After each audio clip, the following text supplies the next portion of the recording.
Belagavi DCC bank ಚುನಾವಣೆ ಜಿದ್ದಾಜಿದ್ದಿ. Jarkiholi brothers ವಿರುದ್ಧ ಸಿಡಿದೆದ್ದ ರಮೇಶ್ ಕತ್ತಿ. ಹೆದರಿಸಿ ಸೂಚಕರ kidnap ಎಂದು ಆಕ್ರೋಶ.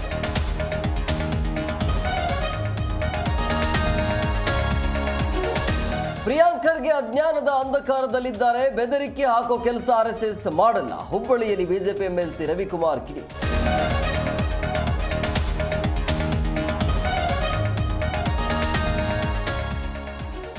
ವರ್ಷದ ಹಿಂದೆಯೇ ಸಿಎಂ ರೇಸಿಂದ ಹೊರ ಬಂದಿದ್ದೇನೆ. ನಮ್ಮ ಪಕ್ಷದಲ್ಲಿ ಯಾವ ಕ್ರಾಂತಿಗಳು ನಡೆಯುತ್ತಿಲ್ಲ. ಮೈಸೂರಿನಲ್ಲಿ ಸಚಿವ ಸತೀಶ್ ಜಾರಕಿಹೊಳಿ ಹೇಳಿಕೆ.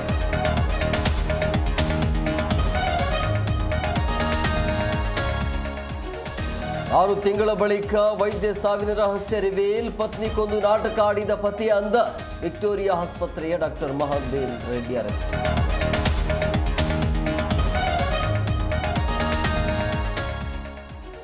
ರಂಗೇರಿದ ಬಿಹಾರ ವಿಧಾನಸಭಾ ಚುನಾವಣೆ. ಬಿಜೆಪಿಯಿಂದ 2ನೇ ಅಭ್ಯರ್ಥಿಗಳ ಪಟ್ಟಿ ರಿಲೀಸ್. 12 ಅಭ್ಯರ್ಥಿಗಳ ಪಟ್ಟಿ ಘೋಷಿಸಿದ ಬಿಜೆಪಿ.